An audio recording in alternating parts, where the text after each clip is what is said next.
Kung ayaw mong pasan mo pa rin ang mga anak mo pagtanda mo, eto ang dapat mong gawin ngayon. Maraming magulang ang buong buhay nagbanat ng buto, pero sa huli, sila pa rin ang inaasahan, hindi dahil tamad ang anak, kundi dahil madalas, hindi sila naturuang maging independent. Kung ayaw mong mangyari yon, ito ang mga dapat mong simulan habang maaga. Una, turuan silang kumayod. Hindi lang sapat ang pag-aaral.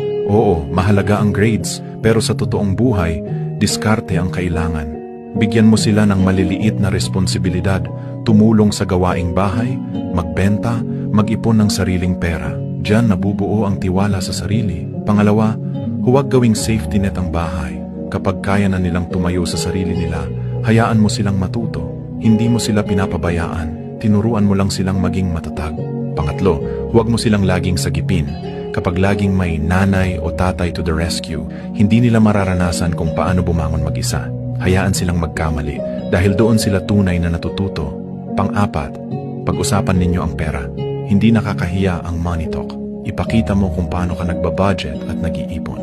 Kapag alam nila kung gaano kahirap kitain ang pera, mas magiging responsable sila. Panglima, ipakita mo sa gawa, hindi lang sa salita. Kung ikaw ay disiplinado, marunong mag-ipon at hindi umaasa sa iba, gagayahin ka nila. Ikaw ang unang role model nila. Pang-anim, palitan mo ang utang na loob ng responsibilidad. Ang goal mo hindi yung balang araw magbayad sila sa'yo, kundi matuto silang tumayo sa sarili nila. Dahil ang pinakamagandang regalo ng magulang ay anak na hindi mo kailangang alagaan habang buhay. At panghuli, ipakita ang totoong adulting. Huwag mong itago ang stress, pagod, at responsibilidad. Kapag nakita nilang real talk ang pagiging magulang, mas rerespetuhin nila ang effort mo at matututo silang maghanda para sa sarili nilang laban.